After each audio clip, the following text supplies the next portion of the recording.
보통 우리가 어른들의 말을 들어서 나쁠 건 없죠. 그렇죠?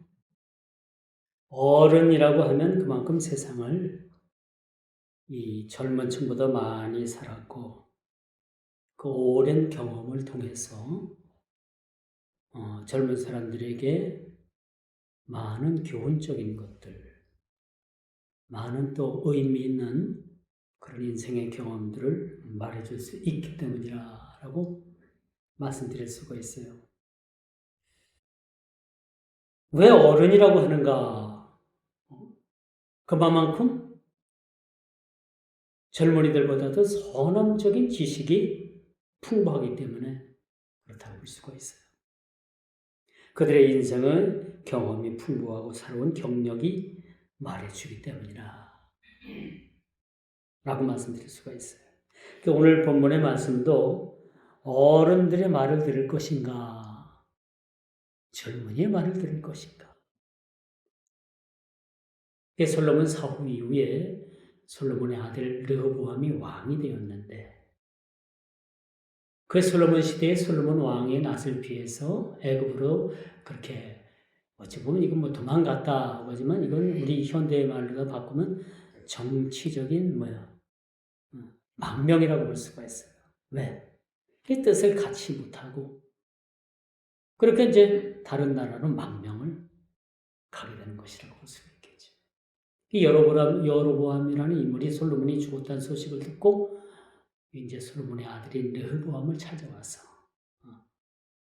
간청을 하죠. 바로 그런 얘기입니다. 오늘도 보면은 말씀의 제목을 나이스 초이스라 올바른 선택이다. 그런 말씀의 제목을 달았습니다만은 우리가 살아가면서 여러 가지 선택의 기로에 놓일 때가 많아요. 그렇죠? 여러분 선택을 할 때 어떤 과정으로 여러분들이 선택을 하고 또 여러분 어떤 방법으로 여러분 선택을 합니까? 선택할 일이 많이 있잖아요. 그렇죠? 물건을 사도 이걸 살까 저걸 살까 값도 따져보고 또 질도 따져보고 이 여러 가지 따져서 우리가 선택을 해요. 이 옛날에 그런 웃지 못할 얘기가 있었잖아요. 가전제품을 잘못 선택하면 10년을 후회하고 그렇죠? 배우자를 잘못 선택하면 평생을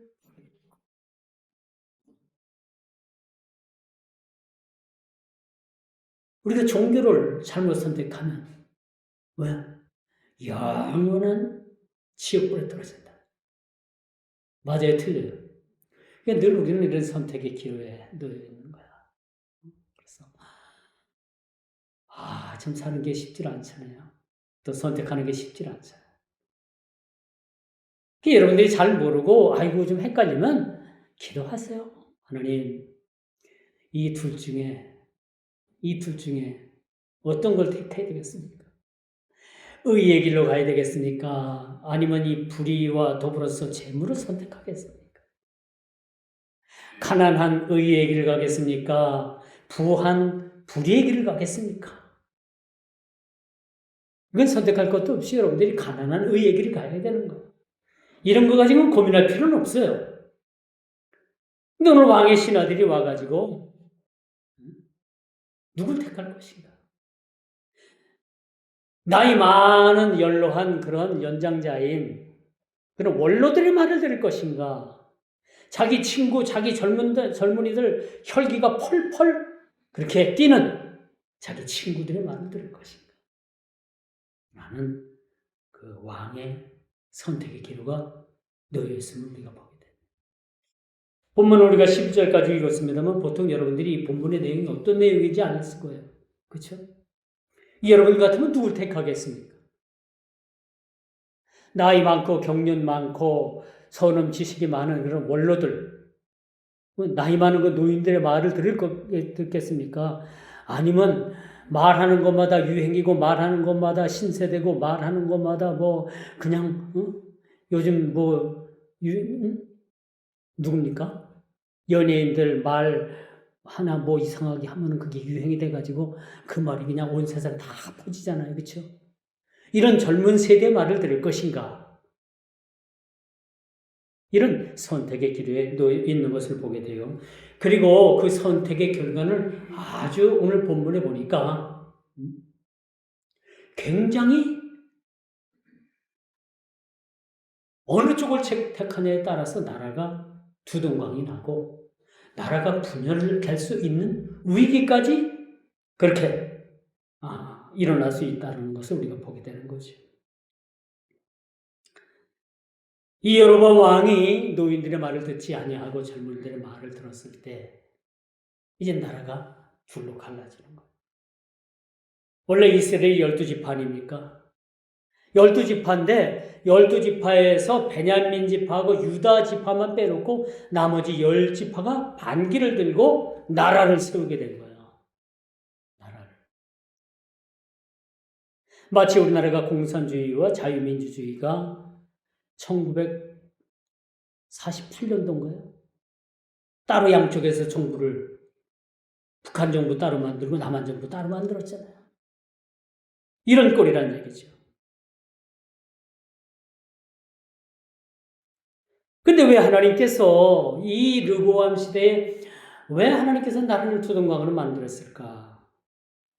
이 솔로몬이 처음엔 잘했다고 했잖아요. 여러분, 솔로몬에 대해서 설교를 여러분 많이 들어봤어요? 별로 안 들어봤잖아요. 솔로몬의 지혜, 솔로몬의 영광, 이런 것은 여러분들이 좀 몇 번은 들어봤어도 솔로몬의 그런 말로에 대해서 여러분들이 들은 적이 별로 없을 거예요. 솔로몬 말로에는 뭐야? 그 이스라엘 땅이 온갖 그 우상으로 인해 가지고 나라가 아니었고 나라 꼴이 아니었다는 얘기죠. 그게 하나님께서 참 솔로몬을 바로 딱 징계를 하고 싶어도 하나님께서 그 아비 다윗하고 약속한 약속이 있었기 때문에 솔로몬 시대의 그 아비 다윗의 얼굴을 봐서 하나님께서 솔로몬 때까지 참아주신 거예요. 참 그걸 보면 하나님께서도 그 죄에 대해서는 아주 단호하시지만 어찌 보면 하나님께서는 인정이 넘치시는 것 같아요. 그게 한국 사람들이 정이 많다고 하잖아요. 하나님께서도 인정이 너무 많으신 거예요. 이래서 확 자르고 그냥 나를 뒤집어 엎고 나를 없이 하고 솔로몬을 딱 징계하고 그랬으면은 더 무서운 하나님으로 비춰질 텐데 하나님께서도 그 아비 다윗 때문에 얼굴을 봐서 솔로몬 때에 나라를 나누지 않겠다 그렇게 말씀을 하죠. 그리고 오늘 결정적인 두 나라가 그렇게 나라가 두동강이 난 결과는 뭐냐? 솔로몬의 아들인 르호보암이 결국은 노인들, 그 원로들의 말을 듣지 아니하고 그 젊은이들의 말을 들음으로 인해 가지고 나라가 결국은 그렇게 분단이 되었다는 것을 우리가 보게 됩니다. 물론 하나님께서 이전에 솔로몬 왕에 대해서 너 때가 지나면은 나라를 내가 나누어 버리겠다라고 이렇게 말씀을 하시는 거죠. 그리고 하나님께서 이 한 나라를 두로 나누기까지 솔로몬 역할이 너무나도 커 보였던 거예요. 왜 하나님께서 나라를 둘로 나눌 수밖에 없었을까? 솔로몬이 하나님 보기에 얼마나 뭐요? 그에게 내가 뭘 너에게 주랴? 금도끼를 주랴? 은도끼를 주랴? 성경은 그렇게 얘기하지 않잖아요. 그렇죠? 내게 무엇을 주랴? 부귀영화를 주랴? 아닙니다. 나에게 지혜를 주세요. 이게 그 솔로몬이 처음 하나님 앞에 그렇게 은혜를 받았을 땐 참 꽤 괜찮은 왕이었는데 솔로몬이 결국은 여자 때문에 한 거예요. 여자 때문에. 그래서 그 유명한 말이 있잖아요. 세계 역사를 움직이는 건 남자가 하지만 그 남자의 마음을 움직이는 건 누가 한다? 이불 속에서 여자가 하는 거예요. 그게 틀린 말이 아닌 거예요. 그래서 솔로몬이 결국은 정략 결혼 때문에 이방 나라 여인들을 그렇게 많이 받아들임으로 인해 가지고 결국은 그 이스라엘 나라 조국 강산이 골짜기마다 모두 우상단지를 세워. 이걸 하나님께서 가볍게 보시질 않았다는 얘기죠.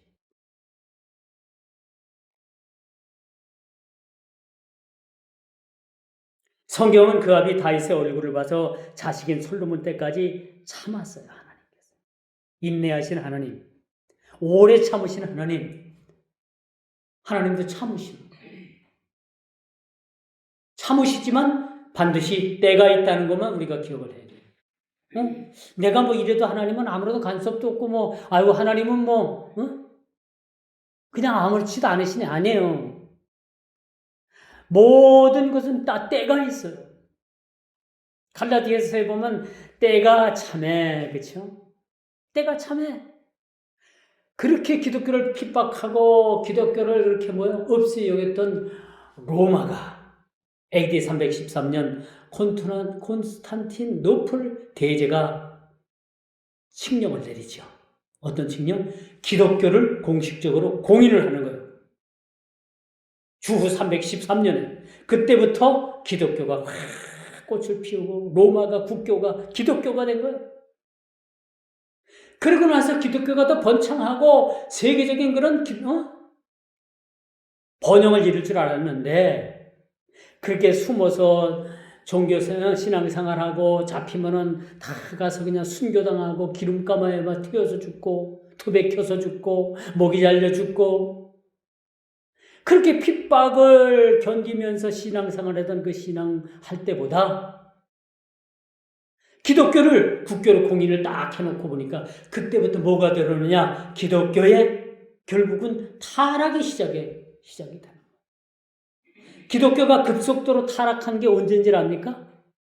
기독교 박해 때와 이전 때가 아니라 기독교를 공식적으로 로마가 콘스탄틴 대제가 기독교를 공식으로 공인한 이후부터 교회들이 아주 급속도로 타락을 한 거예요.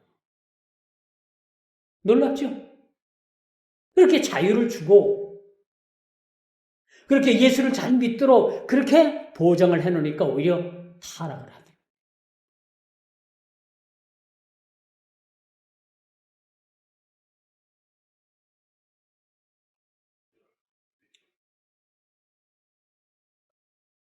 그래서 이스라엘이 북이스라엘과 남유다로 갈라지는 비극적인 결말이 오늘 본문에 그렇게 들어있어요. 그렇죠?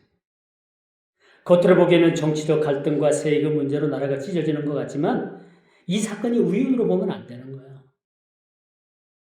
왜 하나님께서 나라를 둘로 나뉘느냐? 여기는 하나님의 그런 이스라엘에 대한 죄에 대한 심판. 그 심판이 거기에는 결여되어 있다는 사실들을 우리가 보게 돼요. 솔로몬의 타락에 대한 하나님의 심판이자 하나님의 말씀이 성취되는 과정을 오늘 우리는 여기서 보게 되는 겁니다. 르보암은 원로들의 지혜로운 자문을 버렸어요. 성경을 가정을 하면 안 되지만 이 르보암 왕이 이 원로들 노인들의 말을 들었다면 어떻게 됐을까? 그래서 하나님께서는 그 계획했던 것들을 물리시고 나라를 그렇게 둘로 나뉘는 일들을 조금 미루시고 르보암 왕 때까지 나라를 살펴보시질 않았던가? 응? 그렇게 하실 계획을 가지고 계시질 않았던가? 라는 생각도 한번 가져봐요. 그렇죠? 하나님께서는 저와 여러분을 살리기 위해서요. 죽을 수밖에 없는 그 자리를 계속해서 번복하셨어요. 왜? 언제까지? 우리가 죄를 깨닫고 돌아올 때까지. 죄의 자리를 버리고 생명의 자리를 돌아올 때까지 하나님은요. 우리를 죄에서 우리를 심판하시고 단번에 지옥불로 보내기 위해서 우리를 그 계획을 수없이 번복하시고 미루셨다는 거예요. 이걸 볼 때는 르호보암 시대에 르호보암이 이 원로들, 이 노인들의 말을 들었다면 그 시대의 나라는 두동강이 나지 않겠느냐, 그런 생각을 한번 가져봐요. 이런 것을 보면서 하나님은 은혜의 하나님입니다. 물론 나뉘어서 그들이 깨닫게 되는 부분들도 있겠지만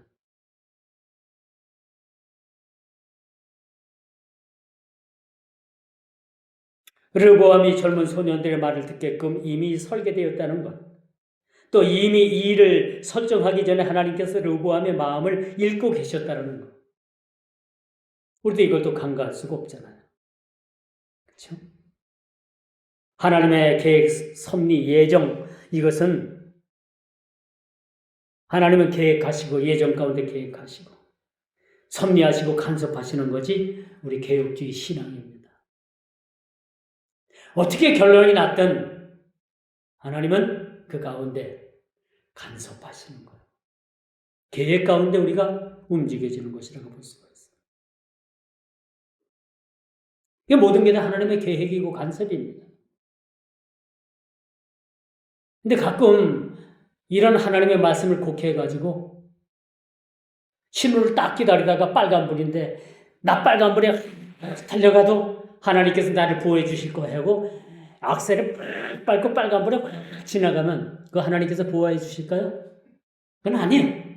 그건 하나님의 계획도 아니고 섭리도 아니고 예정도 아닌 것. 그래서 성경을 곡해한 겁니다. 우리는 다 하나님의 예정 가운데 사는 사람들 아니에요.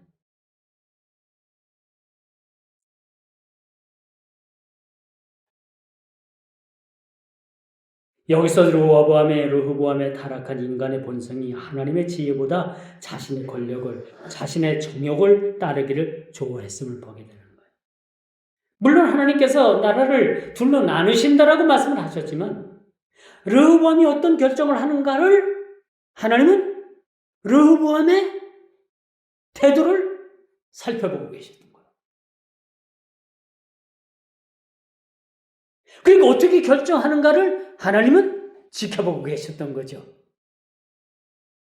만일에 자꾸 이제 가정법을 쓰면 안 되지만은 만일에 르호보암이 이 노인들의 말을 듣고 그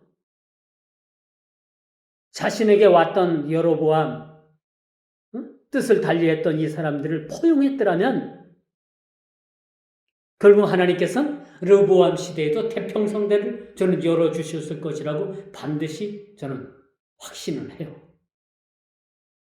이게 하나님의 뜻이고 하나님의 계획이고 하나님은 뜻과 계획을 번복하시더라도 우리가 그 죄의 자리에서 돌아오기를 원하시는 분이 하나님이시라는 것을 우리는 깨달아야 된다는 것을 보게 되는 겁니다. 그리고 여기서 더 황당한 말들을 하잖아요.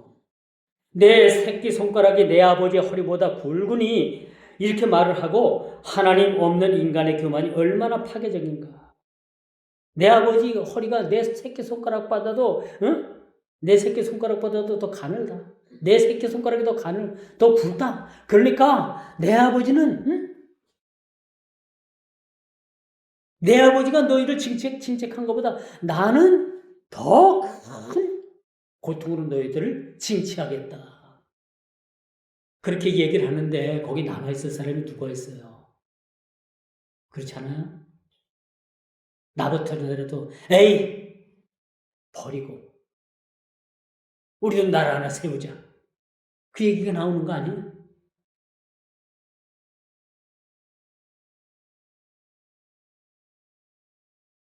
오늘 본문 15절은 이 모든 비극의 배후를 이렇게 설명합니다. 왕이 이같이 백성들을 말을 듣지 아니하였으니 이 일은 하나님께로부터 난 것이니라. 왕이 백성들의 말을 안 듣는 거예요. 왕이 되려면은 백성들을 포용을 해서 자기 편으로 만들어야 될 거 아니에요, 그렇죠? 자기 편이 아닌 적으로 만들어 놓으면 뭐예요? 나라가 나누어지는 것밖에 더 있겠습니까? 그런데 여러분, 본문 기자는 15절에 이 일은 하나님께로부터 말미암은 것이라. 참 요상스럽죠. 더 이상 오늘 본문이 설명할 필요가 없는 구절이에요. 주님께서는 좋은 것으로 인간의 생각을 심어줬지만 악한 것을 택했다. 다시 말씀드렸어요. 르호보암에게 하나님께서는 선택할 기회를 주셨어요.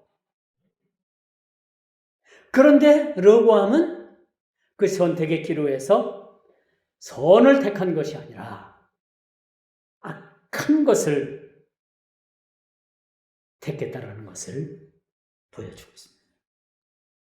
그래서 우리가 인생을 살아도 선택의 기로에 섰을 때 잘 여러분 선택해야 돼. 응? 그래요, 아니에요? 선택 잘해야 돼요. 선택을 잘해야지 됩니다. 르호보암의 완악함은 그의 책임이지만 동시대에 하나님께서는 그 악함조차도 도구로 사용하신다라는 것을 우리들에게 교훈을 주고 있어요. 하나님은 역사의 방관자가 아닙니다. 선택에 폭을 주고서, 선택에 기회를 주고서 어떻게 선택합니까? 하나님은 우리에게 자유를 주셨잖아요. 자유를 우리가 너무나도 남발을 하면 방임주의가 되는 거예요. 아담과 하와에게 선택할 권한을 주셨잖아요.